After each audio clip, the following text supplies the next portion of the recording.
Ya, perkenalkan nama saya Ahmad Sadam Hussein. Saya adalah dosen di Program Studi Pendidikan Biologi, Fakultas Keguruan dan Ilmu Pendidikan Universitas Bengkulu. Berikut saya akan mempresentasikan, menampilkan mengajar saya di kelas dengan mata kuliah Biologi Sel, di mana mata kuliah Biologi Sel ini adalah mata kuliah yang membahas tentang sel sebagai unit terkecil dari penyusun makhluk hidup yang terdiri dari struktural, fungsional, reproduksi, dan hereditas. Adapun mata kuliah ini terdiri dari 14 kali pertemuan yang saya ampu sendiri, di mana beberapa pertemuannya itu mengenai tinjauan dan sejarah umum tentang sel, biokimia sel, struktur dan fungsi membran sel, komunikasi sel, transport intraseluler, sitoskeleton, lingkungan ekstraseluler dan dinding sel, struktur dan fungsi mitokondria, struktur dan fungsi kloroflas, pembelahan dan siklus sel, nukleus, biosintesis protein, penuaan dan kematian sel, dan yang terakhir adalah perkembangan terkini penelitian biologi sel dan molekuler. Berikut videonya. Ya, bismillahirrahmanirrahim. Assalamualaikum warahmatullahi wabarakatuh. Waalaikumsalam warahmatullahi wabarakatuh. Ya, selamat pagi dan salam sejahtera untuk kita semuanya. Bagaimana kabarnya hari ini? Alhamdulillah baik ya, sehat ya. Ya, alhamdulillahirabbil alamin. Assalatu wassalamu asrofil anbiya'i wal mursalin wa ala alihi washabihi rasulillahi ajmain. Puji syukur selalu kita panjatkan kehadirat Allah Subhanahu wa taala karena pada kesempatan hari ini, pada pagi hari ini kita masih diberi kesempatan dan kesehatan untuk melanjutkan perkuliahan kita di mata kuliah Biologi Sel bersama saya, yaitu Bapak Ahmad Sadam Hussein. Kemudian sudah sepatutnya kita bersyukur dan terus menyegarkan rasa syukur kita kepada Allah Azza wa Jalla. Kemudian yang kedua adalah salawat dan salam juga selalu kita haturkan pada suri tauladan kita Nabi besar Muhammad Shallallahu Alaihi Wasallam, baik bagi kerabat, sahabat maupun keluarga beliau. Nah, teman-teman sekalian, sebelum saya mulai perkuliahan kita pada pagi hari ini, saya ada pantun. Ya. Dayung mendayung menggunakan sampan. Ya, sampan berbaris sesuai dengan barisan. Nah, terima kasih sudah datang. Salam sehat untuk kita sekalian. Oke, ya. Ya, hari ini kita akan melanjutkan perkuliahan kita di mata kuliah Biologi Sel, di mana mata kuliah Biologi Sel ini adalah mata kuliah di semester 2. Nah, kalian kan semester 2 nih. Nah, semester 1 kemarin sudah di Biologi Dasar. Nah, sudah membahas sedikit tentang apa itu sel. Ya, bahkan di bangku sekolah menengah di SMP maupun di SMA sudah mempelajari tentang sel. Kira-kira ada yang bisa menyebutkan apa itu dari pengertian dari sel atau definisi, walaupun nanti kita juga akan bahas tentang bagaimana pengertian, sejarah, ada organel sel, ada sel prokariotik dan sel eukariotik. Ada yang bisa menyebutkan apa itu pengertian dari sel? Kita belum mulai nih, ya, belum mulai. Sedikit saja. Ya? Sel itu menurut biologi itu tuh unit terkecil penyusun makhluk hidup. Oke, unit terkecil penyusun makhluk hidup. Iya, Pioni ya. Oh iya, saya tadi mohon maaf belum absen ya. Lupa ya. Apa masuk semua hari ini? Masuk ya. Iya, masuk semua ya. Jadi saya lihat dulu absennya di Yudhistira. Jadi tidak perlu kita mengabsen satu-satu lagi karena sudah hadir semua. Oke, terima kasih. Oke, tadi sudah disampaikan sama Pioni bahwa Pioni menyebutkan bahwa sel itu adalah unit terkecil dari penyusun makhluk hidup. Ya, benar ya? Oke, benar. Tapi kita lihat nanti apa pengertian sel sekarang. Nah, kalau tadi disebutkan sama Pioni itu adalah unit terkecil penyusun makhluk hidup, pengertian sel pada saat di bangku sekolah. Ya, sekolah atau di SMP maupun di SMA. Oke. Oh ya, ini saya sudah membuat atau melampirkan LMS di mana teman-teman sekalian bisa mengakses materi ini, harusnya bisa mengakses materi ini di LMS juga selain kita belajar di kelas ini. Karena kan teman-teman selain belajar di kelas itu 2 SKS itu 50 menit di kelas, ada 50 menit untuk belajar mandiri di rumah. Dan ini saya sudah menyiapkan LMS, atau bisa ini adalah bahan untuk mempelajari di rumah. Ini tentang mata kuliah biologi sel. Nah, di sini ada 14 pertemuan, ada terkait sejarah penemuan sel, kemudian ada membran sel, ada struktur dan fungsi membran sel, komunikasi antar sel, sampai pertemuan ke-14-nya. Ini ada perkembangan terkini terkait biologi sel. Nah, di dalam LMS ini, itu teman-teman bisa mengakses, ada deskripsi singkat tentang sejarah penemuan sel. Ini ada video yang bisa diakses. Nah, ini ada video yang bisa diakses. Nah, tapi bisa dilihat di rumah saja. Kemudian, selain video juga teman-teman ada RPS-nya juga tetap pasti. Kemudian ada kuis yang bisa teman-teman ikuti, dan kuis ini nanti langsung nilai teman-teman bisa langsung keluar di dalam kuis ini, dan itu juga bagian dari penilaian yang akan saya ambil. Ya, itu ya.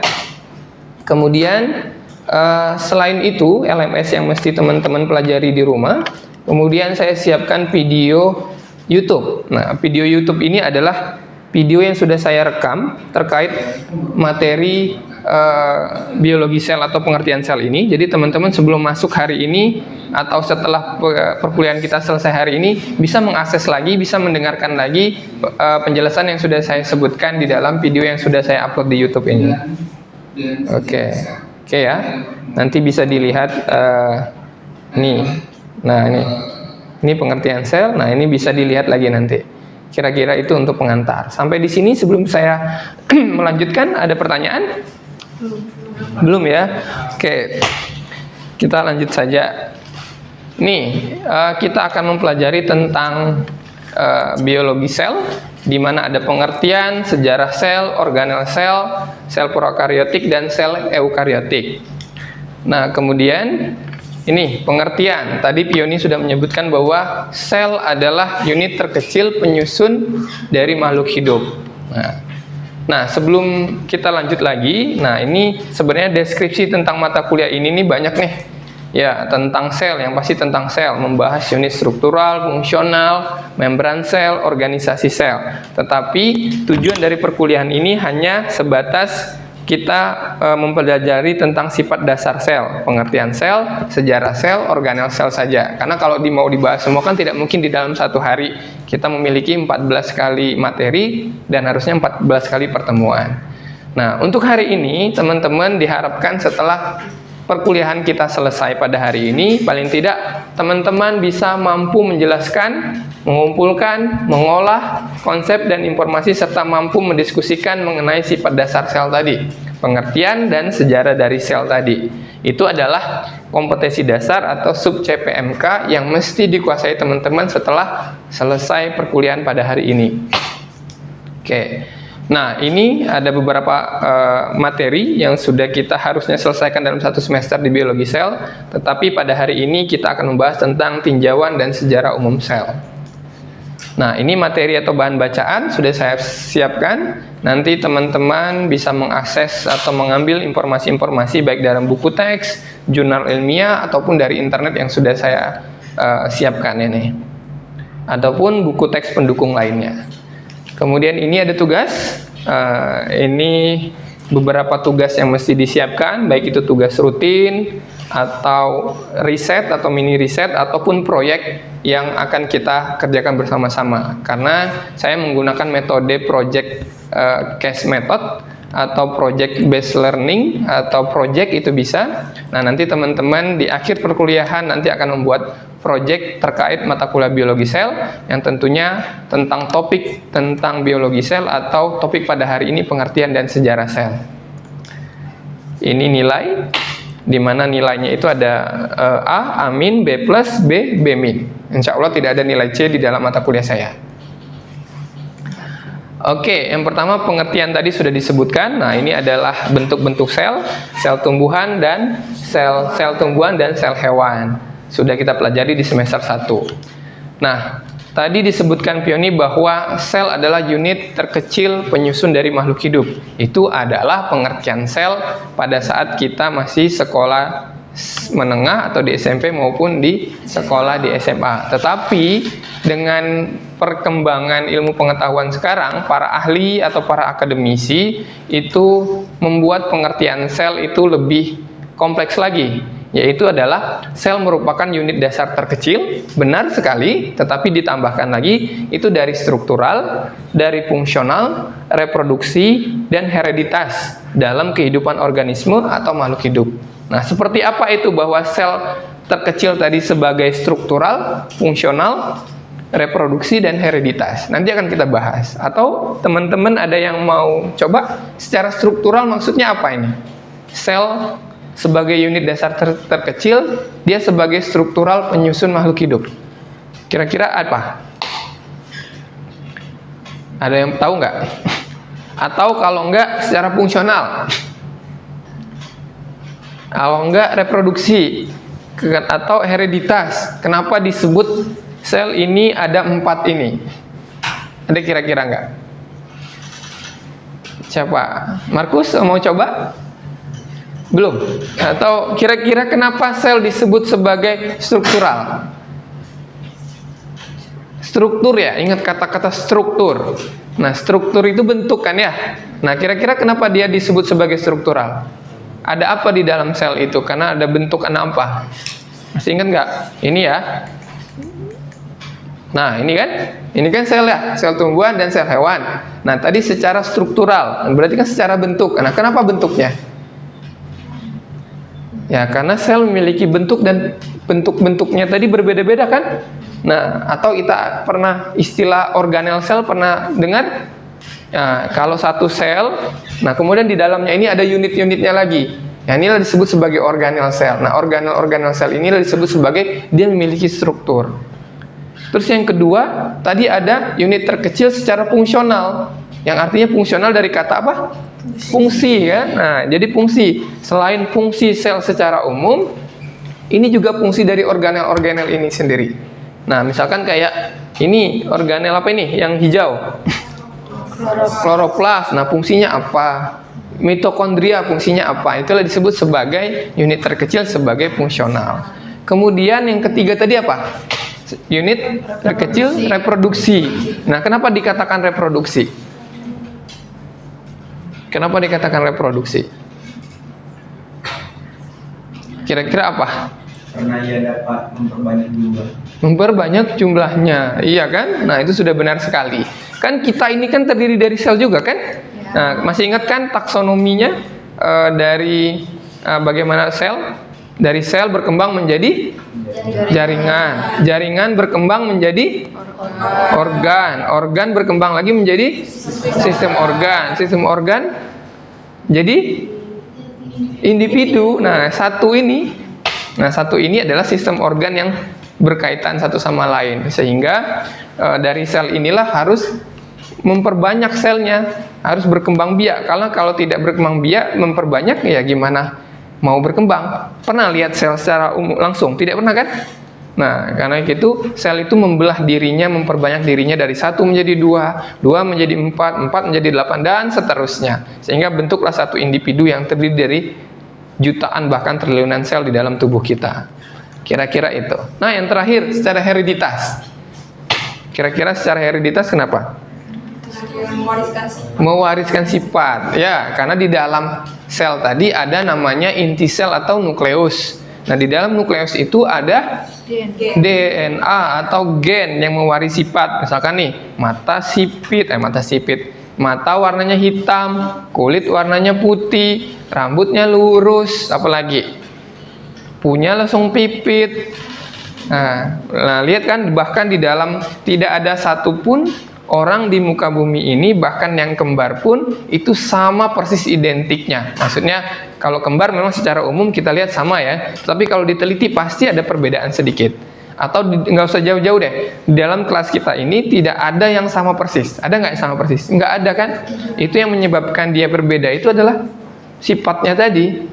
Secara genetik itu sifatnya adalah di dalam gennya tadi, atau kita kenal istilah ATGC, CA, itu adalah secara genetik. Secara fenotipnya, nah itu tadi bentuknya beda-beda nih, rambut lurus, rambut keriting. Nah, itulah disebut hereditas atau sifat tadi. Maka itu kenapa sel difungsikan menjadi secara struktural, fungsional, reproduksi, dan hereditas. Oke, sampai di sini ada yang mau bertanya? Oke, Pioni, coba kalau tadi diulang sedikit yang saya sampaikan tadi. Namanya merupakan unit dasar kerja struktural. Nah, struktural ini karena bentuknya berbeda-beda. Kemudian kalau fungsional tuh artinya setiap sel tuh mempunyai fungsinya tersendiri masing-masing. Dan di reproduksi itu karena sel ini dapat membelah diri, memperbanyak sel-selnya. Dan di hereditas itu tuh sel tuh menurunkan materi genetiknya yaitu DNA. Oke, ya lengkap ya. Oke, terima kasih Pioni. Oke, luar biasa ya. Insya Allah paham semuanya ya. Oke, nah ini ada soal. Coba, apa yang dimaksud dengan sel dalam konteks organisme? Yang A, unit dasar dari ekosistem. Yang B, unit dasar terkecil dari kehidupan. Yang C, unit struktur dari komunitas. Yang D, unit fungsional dari lingkungan. Jawabannya adalah D. Sepakat B semua? Sepakat. Benar ya, B. Oke. Belum selesai? Nah. Mengapa sel dianggap penting dalam kehidupan studi kehidupan organisme? A, karena sel tidak memiliki fungsi. B, karena sel adalah unit utama bagi semua makhluk hidup. C, karena sel selalu berulang dalam sekuen genetik. D, karena sel hanya ada pada organisme multiseluler. Jawabannya? D. Bener ya? Oh, berarti sudah menguasai ini kelas ya. Oke, lanjut. Coba salah satu dibaca atau langsung dijawab. Siapa yang mau? Coba Bill, Nabil. Dibaca Bill. Jika seorang peneliti ingin mempelajari reproduksi organisme, aspek manakah dari sel yang paling relevan untuk diteliti? A. Struktur sel. B. Proses metabolisme. C. Fungsi sel. D. Hereditas sel. Yang mana Bill kira-kira? Yang mana Bill? Ya apa jawab aja dulu. Mungkin di proses metabolisme, Pak. Proses metabolisme. Oke. Gimana teman-teman, ada jawaban lain? D. Hereditas. Kira-kira kenapa ya jawabannya benar ya, D ya. Hereditas. Kira-kira kenapa hereditas? Reproduksi ya. Ini ada kata operasionalnya reproduksi. Ya, reproduksi itu lebih identik ke menghasilkan keturunan yang nanti akan diwariskan. Jadi jawabannya adalah D. Ya, Nabila D ya. Oke. Tadi kita sudah membahas tentang pengertian sel, sejarah sel prokaryotik dan sel eukaryotik, kemudian organel-organel sel. Nah, ini teman-teman sekalian, saya minta kita ada tugas project atau project based learning. Nanti berkelompok saja, bisa berdua setiap orang, nanti bisa membahas tentang yang sudah saya buatkan ini, atau bisa mencari tugas-tugas yang lain. Contoh misalkan nih, teman-teman dapat membuat model 3D terkait sel prokaryotik dan sel eukaryotik. Nanti bisa dipresentasikan modelnya tentang perbandingan antara sel prokaryotik dan sel eukaryotik. Bisa juga membuat tentang infografis perbandingan sel. Nah kan bisanya buat gambar. Nah nanti buat perbandingan infografisnya terkait info dari sel prokaryotik dan sel eukaryotik. Yang ketiga, bisa studi perbandingan dengan menggambar atau melihat dengan mikroskop secara langsung dengan membedakan ciri-ciri morfologi dari sel prokaryotik dan sel eukaryotik. Yang keempat, infografis perbandingan sel. Ini bisa poster, bisa video pembelajaran 10-15 menit. Yang kelima itu studi perbandingan mikroskop, melihat dengan preparat dan menggambarkan, mengamati hewan atau tumbuhan ataupun sel lainnya, apakah dia memiliki sifat yang prokaryotik atau sel eukaryotik. Itu ya. Kemudian waktunya adalah Deadline-nya dimasukkan ke dalam Google Drive dari tugas kelompok pada 27 Juli 2025. Sampai sini jelas? Jelas. Oke. Oke, kalau jelas, sekarang coba diskusikan sama temannya. Saya kasih waktu 5 menit untuk mendiskusikan dan menentukan mana yang mau diambil dari tugas proyeknya ini. Oke, silakan berdiskusi. Apa? Stop dulu.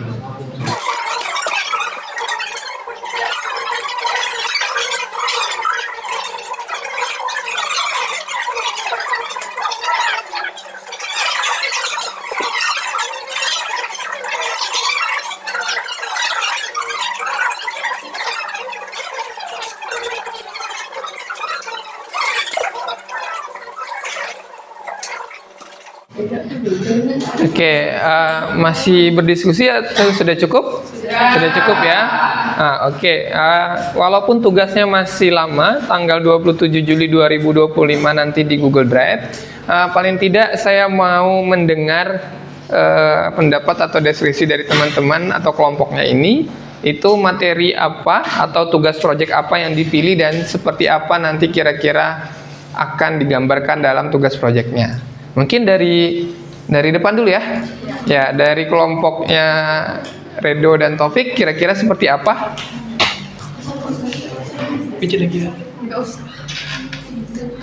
Baiklah. Ya. Saya Taufik dan Redo memilih tugas infografisnya nomor 2. Yang mana di infografis itu nanti kami akan meletakkan gambar sel antara sel prokaryotik dan eukaryotik. Jadi siswa dapat memahami antara perbedaan sel itu nantinya. Jadi tidak secara langsung mereka dapat membedakan antara sel itu nantinya. Dan infografis juga bisa dilihat oleh orang banyak. Nanti kami akan letakkan di mading atau di papan. Oh, di mading ya. Ya, nanti mau dibuat infografis antara perbedaan sel prokaryotik dan sel eukaryotik. Oke, kira-kira seperti itu. Mungkin boleh ke belakang? Ya, ini kelompoknya Novita sama Feby, Pak. Feby ya. Mungkin saya sama Feby bakalan ngambil tugas proyek yang nomor 3, Pak, yaitu studi perbandingan. Di sini kami nanti bakal melakukan pengamatan melalui mikroskop untuk membedakan jenis sel, yaitu sel tumbuhan dan sel hewan, di mana dari hasil pengamatan kami itu nanti akan kami buat sebuah hasil pengamatan dalam bentuk laporan, kemudian didokumentasikan dalam bentuk foto dan video. Mulai dari morfologi dari bentuk, ukuran, struktur, terus organel yang ada di dalam sel tersebut. Dalam sel tersebut. Ya. Berarti nanti mikroskop, kemudian divideokan dari hasil pengamatannya itu ya. Oke, ya bagus. Nanti kita lihat hasilnya seperti apa. Selanjutnya. Kalau kelompok kami, Pak, kami ingin mengambil yang nomor 2, yaitu membuat infografis perbandingan sel antara sel tumbuhan dan sel hewan. Nanti di poster digitalnya akan ditampilkan gambar dari sel hewan dan sel tumbuhan itu sendiri, beserta perbandingan antara fungsinya, apa yang berbeda, dan juga organel-organelnya. Organel ya. Jadi mau lihat struktur dari sel prokaryotik, kemudian nanti divisualisasikan dalam bentuk poster ya, atau cetakan, dan nanti dibuat infografis. Nah, itu dari Yananda sama Tessa ya. Kemudian belakangnya Nabil sama Markus. Kalau untuk kelompok kami itu memilih proyek nomor 1, yaitu pembuatan model 3D sel prokaryotik dan eukaryotik. Ya, jadi nanti kami itu bikin model 3D-nya dari clay, yang mana nanti itu bisa dilihat secara langsung, secara 3D gitu, Pak. Jadi nggak cuman dari PPT atau dari video aja, tapi kita bisa lihat secara langsung gimana bentuknya, gimana strukturnya. Oke. Terus nanti itu kan ada strukturnya atau bagian-bagiannya. Nanti kami kasih nama-namanya. Nanti misalnya, oh ini bagian inti sel. Bagian sel. Gitu. Dari muncul ya, dari modelnya 3D ya. Iya, jadi modelnya 3D nanti. Iya. Oke, akan lebih menarik nanti. Ada keterangan-keterangannya juga. Iya, ada keterangannya. Oke, terima kasih Markus sama Nabil. Boleh selanjutnya? Siapa? Enggar sama Reza. Bertiga, sama Manda ya. Oke. Kami memilih nomor 4 untuk membuat video pembelajaran. Video pembelajaran ini berisi tentang penjelasan perbedaan prokaryotik dan eukaryotik, kemudian apa yang dimaksud prokaryotik dan eukaryotik, bagaimana struktur, fungsi, dan lain-lainnya. Oke, nomor 4 ya, infografis perbandingan juga nanti. Nanti buat video pembelajaran berarti ya, kira-kira 10-15 menit terkait sel prokaryotik dan sel eukaryotik. Oke, terima kasih Manda. Terakhir, ya, ini Pioni sama Intan. Oke. Nah, kalau kami bakal memilih proyek nomor 1, Pak, untuk membuat model 3D dari sel prokaryotik dan eukaryotik dengan bahan dasarnya itu adalah styrofoam. Nah, Styrofoam. Oke, langsung ya spesifik styrofoam. Oke. Kami nanti warnain, jadi kayak diwarnain biar mereka tuh lebih menarik. Lebih menarik, dan bisa dibedakan. Oke, jadi menggunakan bahan sederhana juga ya. Oke, menarik. Terima kasih teman-teman sekalian. Sepertinya menarik semua tentang proyeknya ini. Nanti proyek ini dikumpulkan di 27 Juli 2025 karena memang pembelajaran kita ini adalah berbasis project based learning. Jadi teman-teman nanti akan menghasilkan suatu karya atau produk dari pembelajaran project based learning ini di mata kuliah biologi sel. Saya kira itu saja. Ada yang ingin ditanyakan? Tidak ya? Cukup ya? Kalau cukup mungkin yang bisa saya sampaikan adalah pertama, salam lestari, salam konservasi.